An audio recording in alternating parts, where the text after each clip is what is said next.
It's a challenging time to be a teacher. We don't get paid a lot, the days can be long and exhausting, demands from students, parents, admins, and districts can be intense.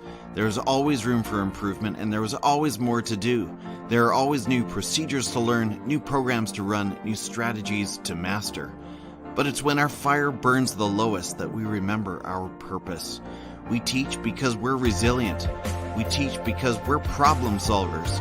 We teach because investing in kids is one of the highest callings we can imagine. We teach because we know that the classroom can be a place of magic and possibility. We teach because we have an unquenchable fire for learning and a passion to share it. We teach because our colleagues are some of the best human beings we will ever meet. We teach because we have an opportunity to influence the global citizens that will make this world a better place. If you're still on fire for learning and growth, join the Teachers on Fire Roundtable for conversations that will warm your heart, spark your thinking, and ignite your practice. You'll hear from real people and real educators with real solutions, not make-believe perfection, but ideas, inspiration, and a path toward change and transformation in K-12 education today. My name is Tim Cavey. I'm an 8th grade teacher, assistant principal, and the host of the Teachers on Fire podcast. I'm inviting you to join us at the Teachers on Fire Roundtable. Because you matter, your voice is important, and we are all better together.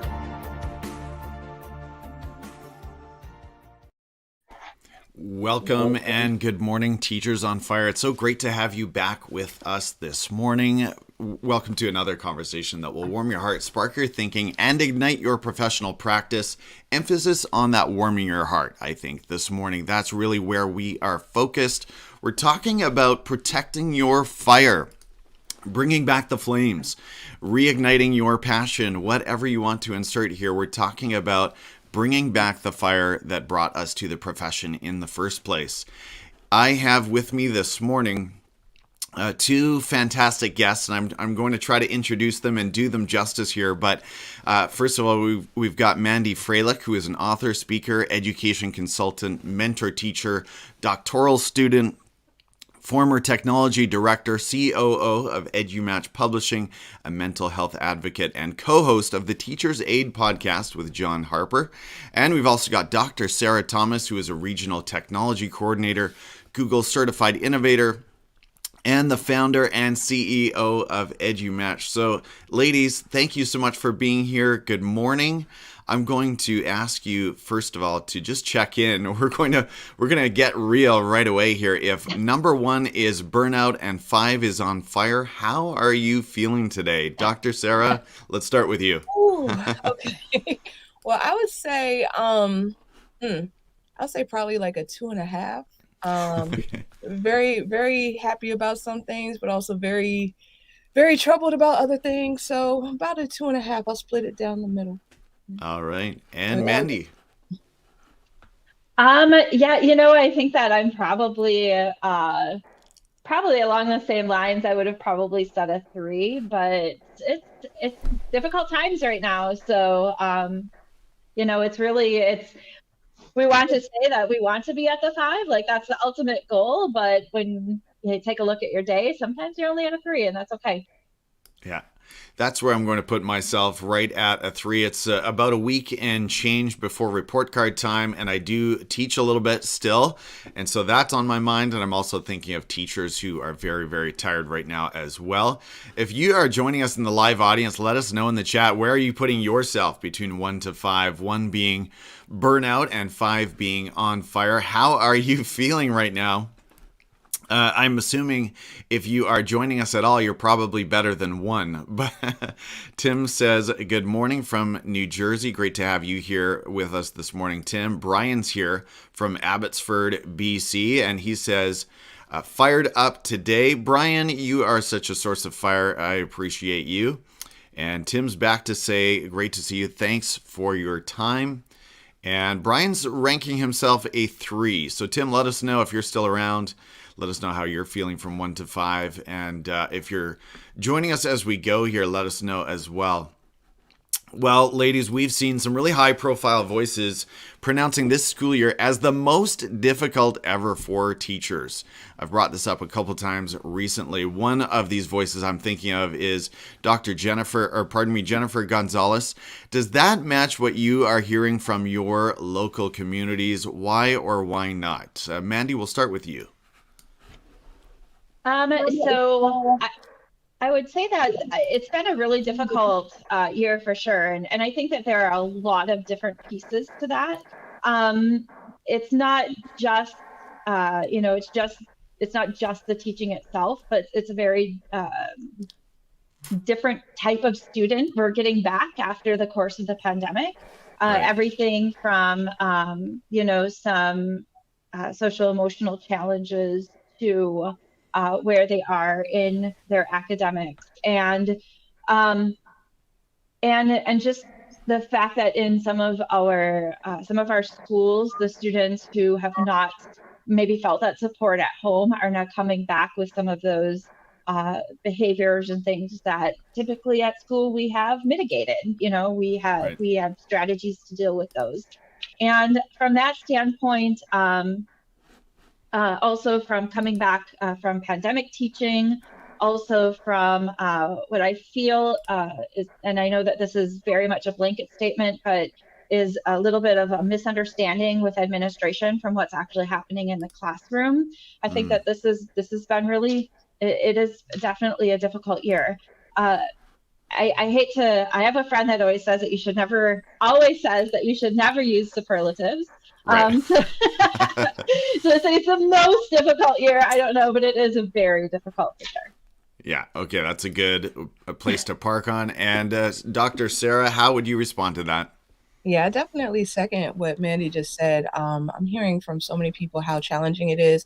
I mean, I feel it myself, but I mean, there's some folks in our community who are really, really feeling it. I'm really tapped into like Twitter and Facebook and a lot of the tweets on there that are going by and just hearing about just so many challenges, so many difficulties.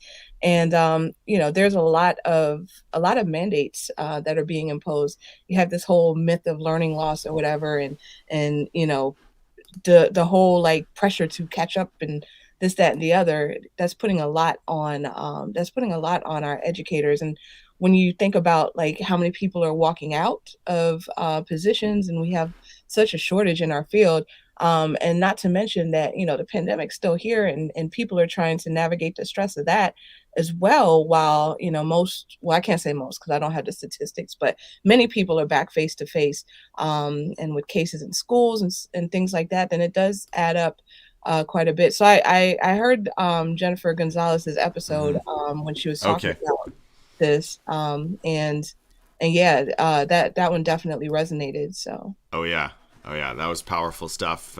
So shout out to her. She does her research and preparation, and I know she put out the feelers on Twitter and really got the vibe and the heartbeat of the broader education community. So there's definitely a lot of angst out there, and we know a lot of teachers are heading for the exits, which makes us really sad to hear. But that's part of why we're having these conversations. So we're going to dig into that a little bit deeper. I want to think of this whole area of fire in terms of offense and defense. So on the offensive side, how can we build it? On the defensive side, how can we protect it? We're going to start with the offensive side. And this, I'm borrowing a little bit from someone named Gary Vee on this idea of going on offense. So thinking proactively, how can we reignite the flames when we feel reduced to ashes? Mandy, you've written a whole book exactly on this topic. So I'll start with you. What is one thought or principle that you could share with us? Yeah, so admittedly, I never had to come back from a pandemic, right? Like when I wrote Reignite the Flames, it was prior to the pandemic. It was just talking about normal teacher burnout, not this sort of inferno that we've been placed into over the course of the pandemic. And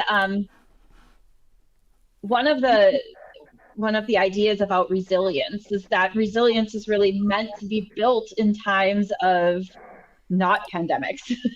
Yeah. It's really meant to be built leading up to pandemics so that when we get to that, we have the resilience. And so it's really, it's difficult to try to build new habits that build resilience during the course of when you're still in the trauma. And that's really what's happening right now. And it's why, the idea of focusing on wellness and self-care feels so heavy and so maybe negative right now, is because if we didn't have those self-care pieces in place before, right, putting them in place during a pandemic really feels like you're asking the impossible. And so I think when we talk about offensive, we're really talking about how do we support our own mental health in order to be able to build resilience. And those are all of the things people are talking about all the time.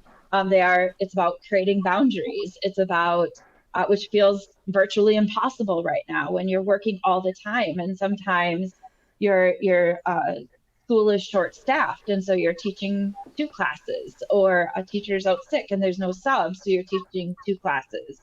And we're hearing this every single day. And so, creating boundaries is something that you need to do, but it's very difficult. Practicing mindfulness, practicing self-care, surrounding yourself with people who are positive, who practice gratitude, which again is really difficult right now. Especially with all the negativity in the news and on the socials. And, we've been asked to continue to do our jobs in the course of a time that feels like everything that helps us do our jobs is really, really difficult. Also, from the personal side, everything that we used to deem as fun is now something we shouldn't be doing. So, things like concerts, it now feels dangerous. Getting together with your family feels like you could get somebody sick and somebody could die.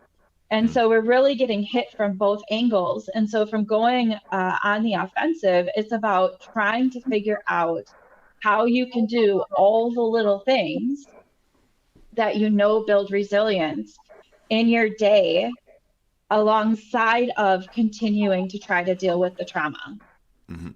So suggestions that I've made that I'm going to be honest is that there have been times in the last couple months that, as someone who talks about mental health and mental health issues and building resilience and trying to heal, I've come to a little bit of a loss. I can imagine and I understand how difficult it is when we're saying, well, listen to this podcast, it might help. And people are like, are you kidding me? When am I going to listen to a podcast? When am I going to take a course? When am I going to do all these things? But really trying to get in, 10 minutes of stretching in the morning. It seems like something really tiny, but if you just focus on yourself just for 10 minutes when you're getting out of bed, stretch your body, like that's something that might help. If you can listen to a podcast in the car, amazing.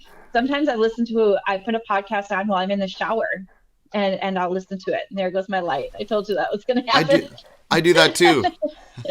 Yeah. So, just trying to fit in those little moments where you can get things in is one of the ways to go on the offensive. Yeah. Awesome. I sat in on an 8th grader health class yesterday or 2 days ago. And 2 simple things I came away with was sleep and water. Just going back to basics, Yeah. There are lots of, I'm sorry, Sarah. That's no problem. I actually got a reminder in my Facebook memories the other day, Sarah, when we had tried to do that, we had done a challenge, a sleeping challenge, and if you could get 8 hours for 6 weeks or something to that effect, and how impossible that is. We had gone through a sleeping challenge not that long ago, but being dehydrated has been linked to depression and anxiety.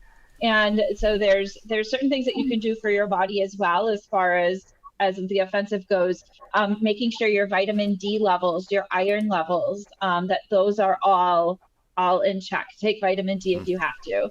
My doctor had told me a couple months ago that most people are vitamin D deficient, because most people, unless you're living someplace where the sun is out all the time and Right. you're outside all the time, don't get enough vitamin D. So yeah, absolutely, Tim. Like doing those just simple body things and getting your vitamins, getting your water intake, getting your sleep. Those are so incredibly important.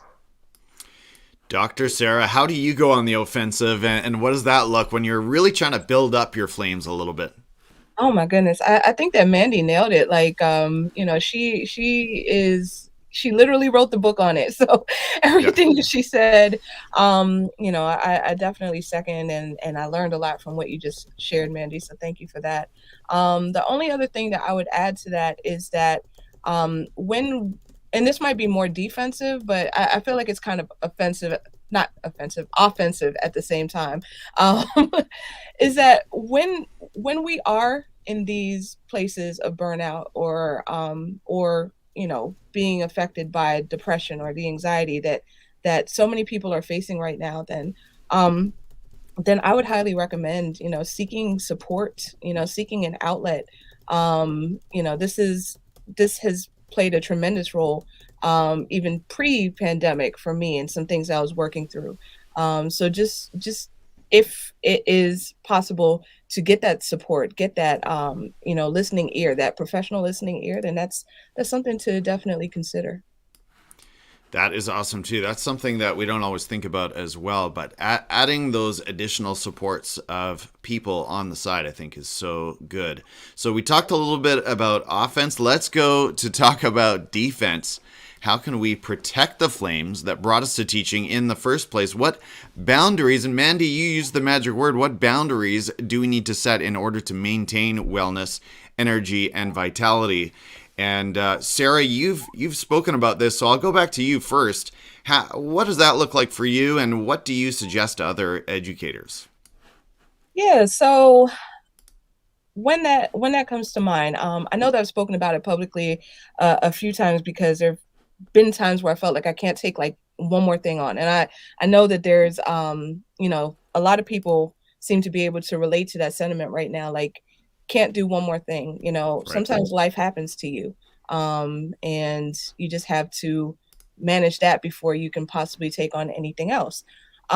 So I know that there have been times in the recent past where I've just had to disconnect, step away from from everything, and being as transparent as possible with anyone that may affect. So if it's at work, maybe if you have a good relationship with your supervisors, and kind of cluing them in to let them know what's going on.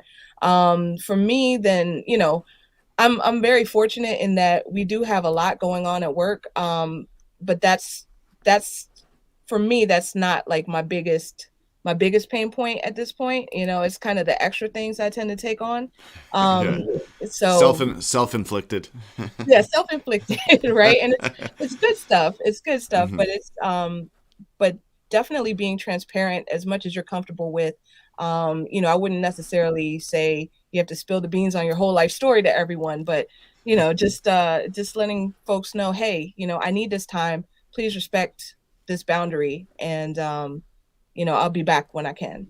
Yeah. Yeah, that piece about having that relationship in place is really important too, and whatever that looks like in your context, maybe it pays to invest in that relationship with your administrator or whoever you report to, so that when those difficult times come, that conversation goes just a little bit easier. Mandy, when you think about boundaries and defensive measures, what comes to your mind? Well, so boundaries are super personal, and it's, it's one of those things that you have to be intentional about setting boundaries, and you also have to be intentional about communicating those boundaries, just like Sarah was saying. I had set a boundary, for example, and one of the probably most common boundaries I talk to people about over the course of the pandemic is email, which seems like a really small thing. But teachers were answering their emails at 9:00 at night. And when I said to them, why are you doing that? They said, well, that's sometimes when the students were working. And I said, but when you were in brick and mortar and you gave a homework assignment, did you answer their email at 9:00 at night? And of course, they would say, most likely not. Sometimes every once in a while, if it's a big project or they happen to be on or whatever, but not like now. And I said, then why are you doing it now? Because there's nothing that can't wait until the next day, unless it's a complete emergency. Mm-hmm. There's nothing that can't wait until the next day. And, you have to be able to protect that time that you wouldn't traditionally be working. I figured this out when I was a tech director, because when you're a tech director, everybody thinks that you are on your technology 24 hours a day, 7 days a week, and you are always available. And I would have people messaging me at 10:30 at night and expecting a response. And I finally started to slowly create boundaries. But I knew that once teachers went online, I knew what they were going to be experiencing, the like kind of tech director thing that I had been going through. Another thing that I often recommend to people is to go to school and ask to create normed boundaries. And so what I mean by that is, if you're we'll just use email as an example again, just because it's an easy one. Maybe the normed boundary with the entire staff is that people do not send emails on the weekend. Nobody's checking their emails. Nobody is sending emails. Thank goodness now we have the ability in Gmail, which is what a lot of people use, to schedule that email, schedule it for Monday morning. Do not send it on a Sunday. And this goes for administrators as well. You can't tell your teachers that you don't want them checking email or responding to it. And then you yourself go in and respond and check email on Sundays. So that doesn't work. You have to norm those boundaries. And so, thinking about boundaries that are really making life difficult for people, and then norming those across the community can really help as well. That's so good. And something we've talked about on our team is this idea of PBIS for teachers. And I don't know if you're familiar with PBIS, but positive behavior, essentially the norms that you're talking about.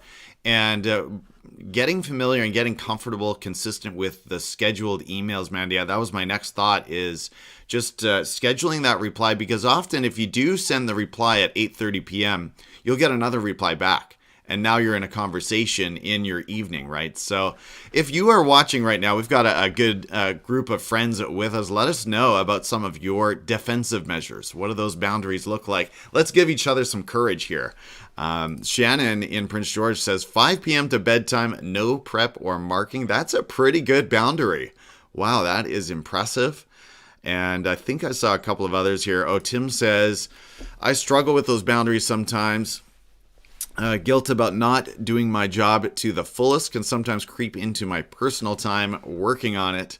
So yeah, Tim, we hear you for sure. We all want to, that's the heart of so many educators. We want to do the very best job that we can.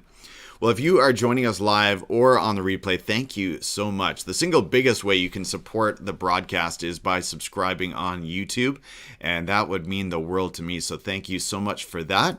We're going to keep going here. And Sarah, I feel like I put the question to you once, but I also want to thank you. And I want to thank you specifically for some writing you've done, some tweeting you've done over the years. I remember you writing about, first of all, at an I think it was an ISTE conference, about how you were scheduled for some sessions and you were like, nah, I'm out. I'm headed to my room just for some quiet decompression time.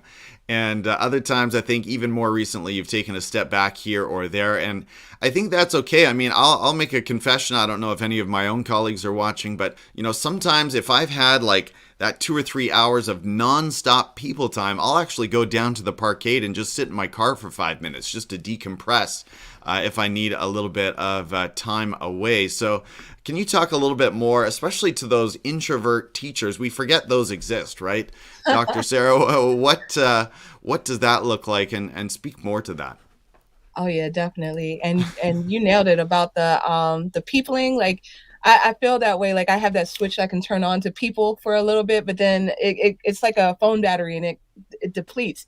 So I remember that ISTE post. I remember that ISTE that you were referencing. And I want to say that was 2018. And I just kind of had like a little meltdown because it was like people everywhere. And I love seeing the people. I love hugging the people and everything. But when you get that low battery indicator on your phone and it's time to plug it in, I hit like that. I hit that mark, and I was trying to like get out of the building, but there's so many people there that it was just like, every time I would walk, I would run into someone else. So at one point I was just like, I just gotta, I'm done, But the following year, then one thing that I did that made my life a lot easier is that when it came to commitments, then everything was a maybe. Like unless I was presenting that session, then if somebody else was like, hey, come check out my session, then I'll say, okay, I'll try to be there. I probably won't be able to, but I'll see what I can do, even if I had like the full intention of going there. But if a moment like that struck and I had to get out, then I had that out. So that helped me out tremendously. And I think that was the last one that we had like face to face. That might have been my last face-to-face conference. I can't remember, but that was like summer of 2019. So, I would say definitely know yourself and tune into yourself and tune into those warning signals when you know that you've had enough and you're ready to tap out. And somebody was saying in the comments, Brian was saying no sooner than you should have. That apply that principle too when you start getting depleted, and before you hit that low battery indicator, especially if you're at an event with tens of thousands of people, maybe when you're at like 30% or 40%, then that might be a good time to tap out so that the rest of it isn't a wash. You could just take that time, like you said, Tim, and those couple minutes, recharge, and then come back and rinse and repeat.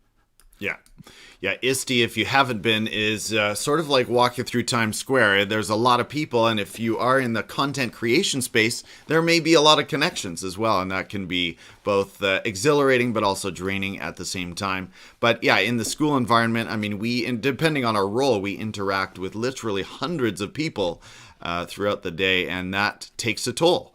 That is physically draining. Although Brian says here, as an extrovert teacher, I need some downtime also. Desmond coming in saying, I'm a big email scheduler, even if it's the next morning. And you said something else too that I wanted to get back to, but let's keep moving on. So, Mandy, I know you do a fair bit of consulting and working with leaders. You both do.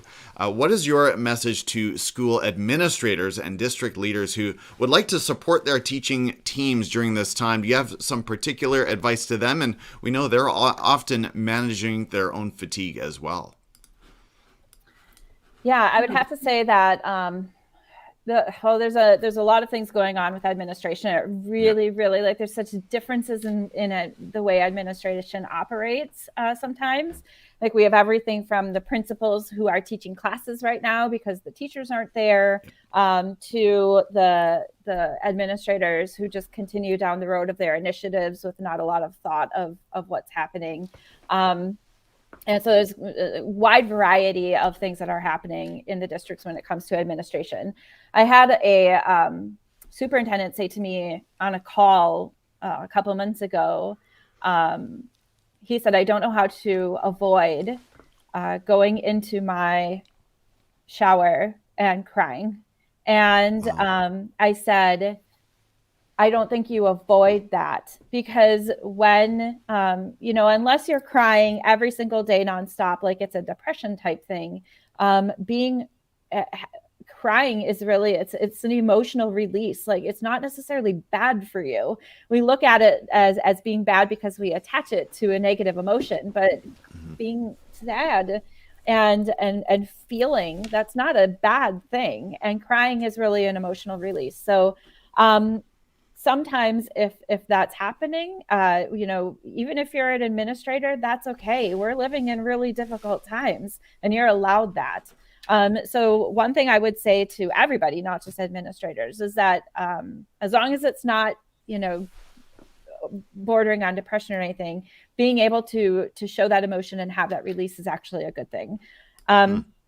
I also recommend that administrators are spending copious amounts of time in classrooms right now, because no matter how much I say, the students who are in the classrooms are different right now.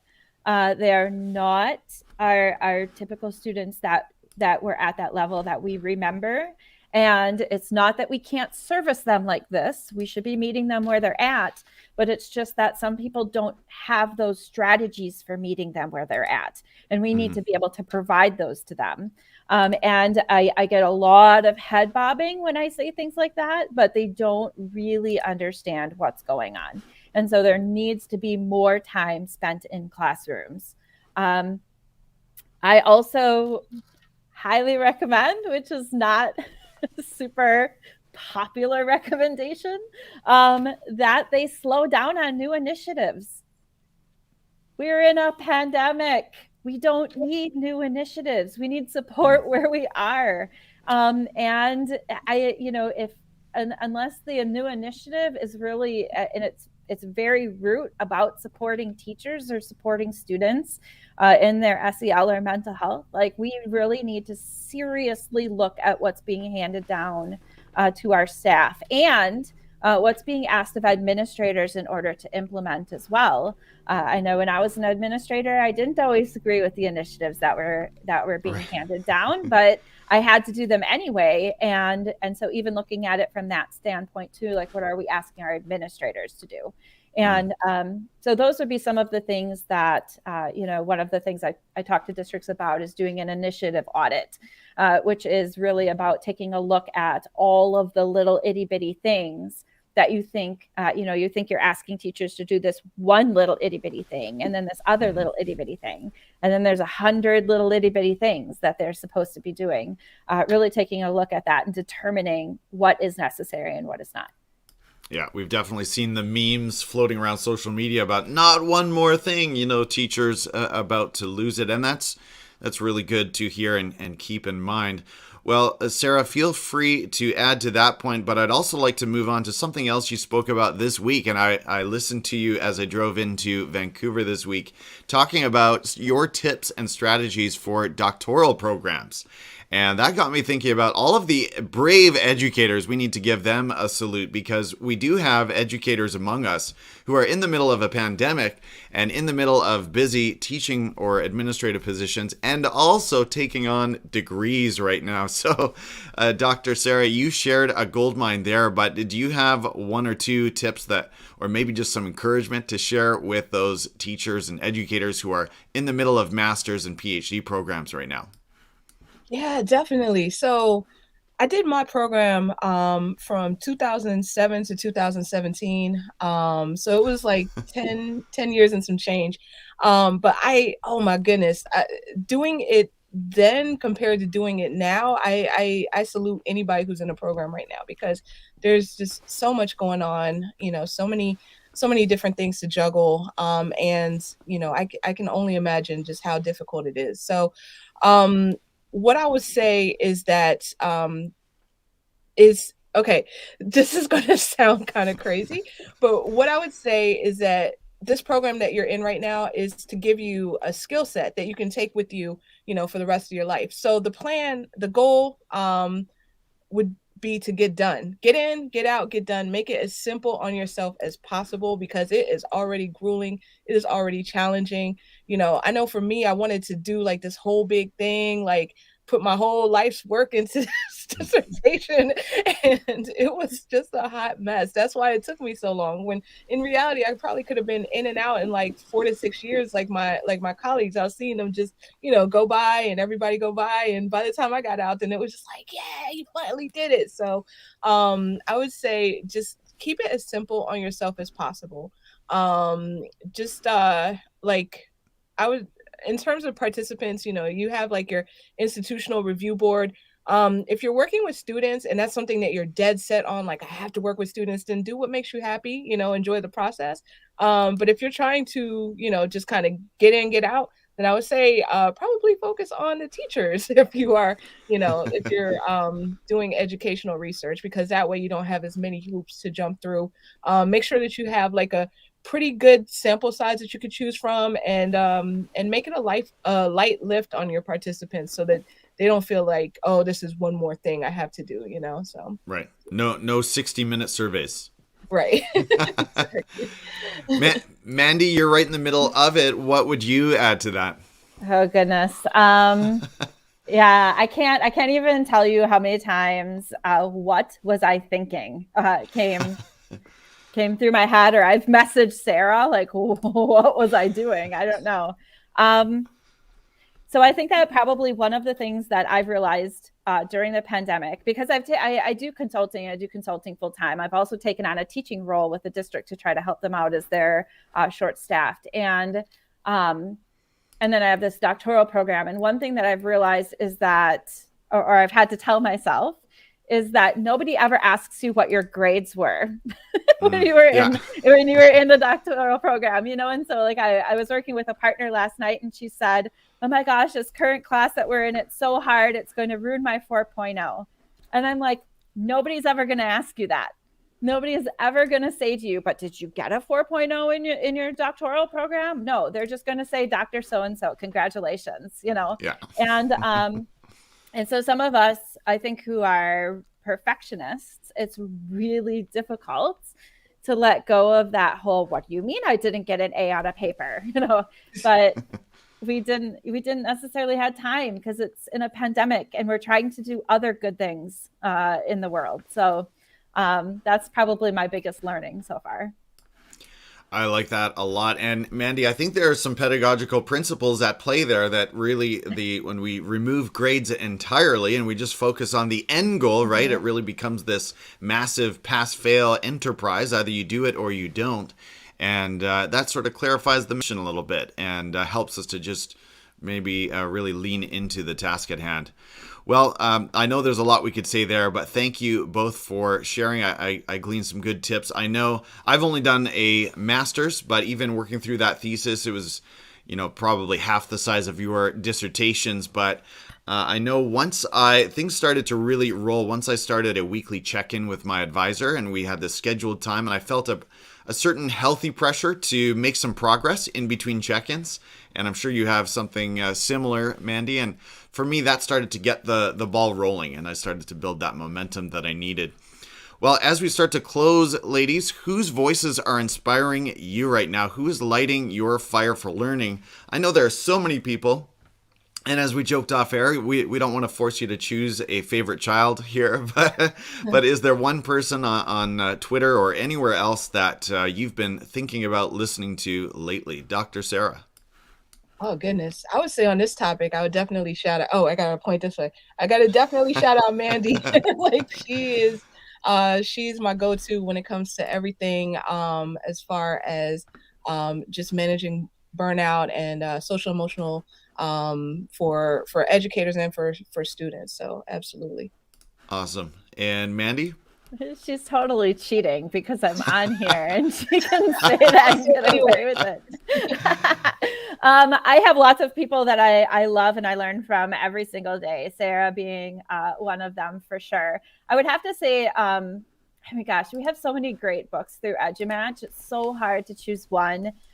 One of my favorites recently was one by Ekwa Moses, and it's My Name is an Address. Yeah. Did I get that right? I feel like I'm missing a word in there, but My Name is an Address. It's a fantastic children's book about her family and her culture and how that sort of played into her life. And she has just fantastic pictures. It is a beautiful book. So I think that's one of my favorites that has come out lately. But I mean, honestly, we have so many fantastic books. It really is like trying to pick a favorite child. And I even feel bad for actually picking one because I feel like Sarah cheated. Well, but just before we move into some work that you are doing that is firing you up, there was a comment as well that I wanted to come back to. It's just slipping away. Okay. A few more comments that I don't want to lose. Oh yeah, I know what it was. Shannon was asking a moment or two ago about the Jennifer Gonzalez podcast that we were talking about earlier. So I can't pull it up right now, but Shannon, if I don't get back to you on that, please DM me. And yeah, if you check Cult of Pedagogy, you'll find that episode maybe a few back at this point. Yeah, Brian saying pass fail is hard on perfectionists. Definitely true. Tisha, thank you for joining us, Tisha. She says, great advice as I'm getting ready to write an essay for my admin class. Best of luck to you, Tisha, as you continue with that. And Desmond, thanks for being here with us today as well. Removing grades entirely and focusing on the end goal is clutch. Thank you, sir. Appreciate that. Brian, my PLN is my go-to for support. So, ladies, yeah, you mentioned EduMatch and so many great books coming out, and I want to put EduMatch up on the screen here in a moment. But share about some current project, research, or writing you are involved in at the moment that is firing you up. I know we're sort of weighed down. We're pretty stretched, as we've talked about. But is there something that you're involved in that you're excited about right now, Mandy? But yeah, I have a few things. So my, I talked about the grades in my doctoral program, but my doctoral program actually does fire me up. It's in educational sustainability. And so really talking about how we can implement programs of change in education. And of course, my focus being educator mental health. That is where my research is going to. So that actually does fire me up. I have another project that I'm working on, although it's slowly, is I have some books coming out. It's going to be a trilogy based on the concept of the wounded healer, which is a psychological term that basically, very, very basically says that we are not, as healers, we are not able to heal somebody else any farther than we ourselves have been healed in any given area.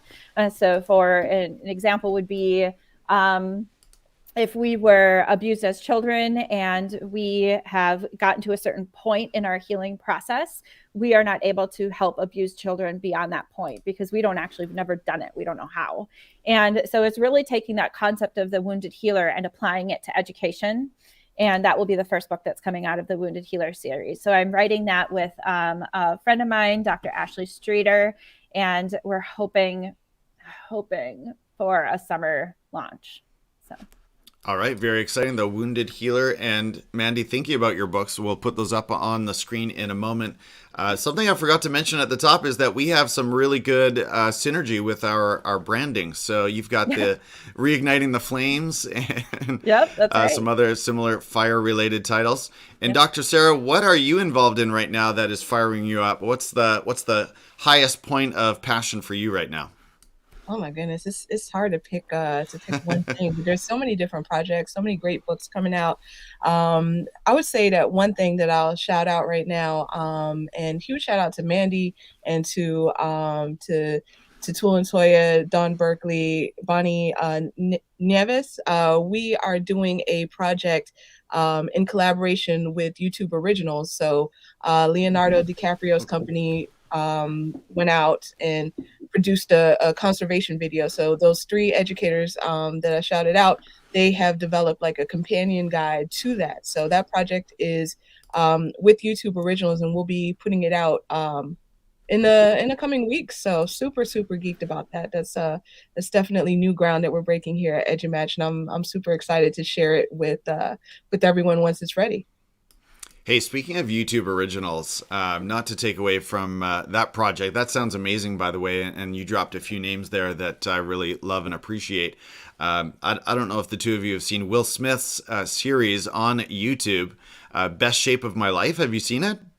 Heard of it. Oh, man. Oh, he gets pretty real. And I know we sort of put real in quotes when it comes to reality TV and so forth, but he hits a lot of notes that I think for us that are sort of, we've been in education for a little while and maybe we're hitting, midlife something.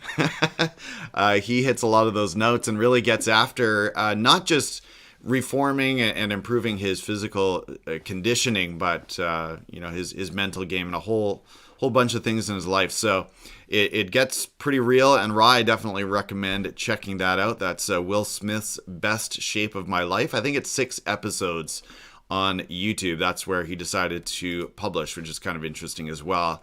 As we close, ladies, I'm so grateful for your time here on this Saturday morning. How can we connect and join your learning journey? I'll try to get your websites up on the screen. Mandy, we'll start with you. I think my website is probably the best way because you have connections to all other things via the website. So it's you could go mandyfroehlich.com, or the easier one to spell is www.divergentedu.com. And it will bring you there to what's on the screen. And then we have my blogs, which I don't write nearly as often as I should. And my books you can access, courses. I have a free self-care course for educators on there, as well as a mindfulness course. Any resources that I create, I put on there as well. And then, so there's like a educator self-care guide. There's the first chapter to the mindfulness course in there. So it's really definitions and things. And then there's the Embers poster, which talks about building resilience and some things to remember for that. Awesome. And then up on the media page, thank you so much for sharing this. Mm-hmm. Any articles that I've written, so there's some Edutopia ones on there, a recent one from Teachers Goals with Lainey, and then podcasts I've done on the bottom. There's some articles written about my work. I was referenced in Forbes once. That's like my only claim to fame ever. Hello. So that's definitely on there, even though there was like one line. It doesn't matter. Forbes is on there. And so then my podcast on the bottom. So there's that. And then any information about my consulting is also on there. But all of that is really just meant to be resources for people to use as they go through their healing journeys. Awesome. And Mandy, talk a little bit about Teacher's Aid too, because I feel it looking at your feed, I feel like it's about once a month with John Harper. Is that right? Yeah, so Teacher's Aid I actually stopped doing during the pandemic. Okay. John reshares a lot of our things that we did. John Harper is one of my favorite people on the planet. He is absolutely such an amazing guy, and I love Teacher's Aid and I love BAM Radio. Unfortunately, when we talk about things needing to fall off your plate, that had to be one of them. Sure. But it is, I still highly recommend the show. He's still doing it, so definitely check it out. All right. Well, shout out to John Harper, who a long time ago was a podcast guest. I'll have to have him on the YouTube show as well. And Dr. Sarah, how can we connect with you? What spaces are you in right now? Yeah, so I'm on the socials, and I'm at Sarah the Teacher, as y'all can see, like at the bottom. So you could find me there on Twitter, on Instagram, on I think maybe Facebook. I don't know. Put on Facebook, but that's pretty much my handle everywhere. And then my own personal site I haven't updated since like 2018, so bad. But this that you're showing right now is an EduMatch site. One thing I want to mention that's at the very top, if you scroll down a little bit, then not to be confused with the spammy people. So there have been some folks that have co-opted our name, so we put like a little thing up there. The only reason I'm bringing that up is just so that there's no confusion when you go to the site what that's about. So just some steps there in place. But taking you now to different parts of the site. So let me see. I'm trying to see what you're clicking on. So let me see. If you click on where it says books, and then that'll take us to our EduMatch publishing site. Oh, I see. Sometimes I click and then it doesn't follow. So let me know if I'm clicking around and nothing's changing on your screen. But is this? Can you see the publishing page? I think so. Let me see. Maybe not. Right now, not yet. But okay. I'm going to try that again. Talk about the publishing side for a moment here while I try to share that. Yeah, definitely. So the publishing, that's been where we have seen a lot of traction lately. And we have our EduMatch publishing site there. We do have on the shop page a drop-down menu in terms of bulk ordering. So if you do, if your school or district wants to buy in bulk, then just just email and just let us know, and we can set that up special. So we have different deals there that are listed. But also, if you go back up to the top and just click on shop one more time, then it should take you to our, if you click on the actual word shop, I'm sorry. Oh, okay. Got it. Yeah. So there, or maybe I didn't link it. My goodness. Okay, I'm sorry. I'm having like a little bit of a brain fog right now. But we do have an EduMatch Publishing Shopify page as well, where you can go in and you can get our newest titles. We have like a gamified type learning, or a gamified type system there. So the more you buy, the more you save, and there's it's really cool. So that's EduMatch dash publishing.myshopify.com. Okay, I think I'm doing it now. Hopefully you're seeing it. This might be a good time to mention, too, that we're actually going to be rolling out a new website pretty soon. Yes. Okay.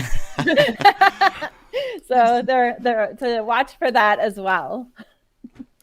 I apologize, Dr. Sarah. I did not do a very good job, and apologies to our viewers. But check out edumatch.org and find your way around the site. I think the problem is when it opens a new window, StreamYard doesn't follow along, and so that gets a little tricky. I'm not sure which one I'm sharing. And anyway, you get the idea. So yes, check out the books, the Shopify, the courses, and the professional learning offerings. That sounds really exciting. Well, let's check in with our viewers for some final comments.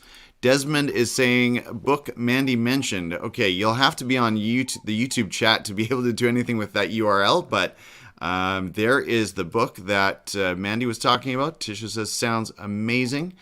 Sarah. Livia, grateful for your sharing today. Sarah, Mandy, and Tim, thank you for being here, friend. Olivia is one of my local friends here.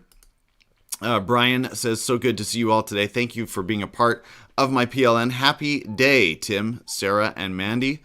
That man is always positive, I tell you. And Shannon is dropping in to say, hi, everyone. Also saying, new website, how exciting. I was going to say, by the way, Mandy, love how your site is laid out as well. And they're coming in too fast and furious here for me to keep up, but we'll have to wrap up there. Yes, we're going to agree with Tisha's comment. Sarah and Mandy, both incredible. Ladies, again, really appreciate your time. Have a wonderful weekend. Have a great Saturday, and I know we will connect again soon. Bye-bye, everyone. Bye, everyone. Thank you so much. Bye-bye.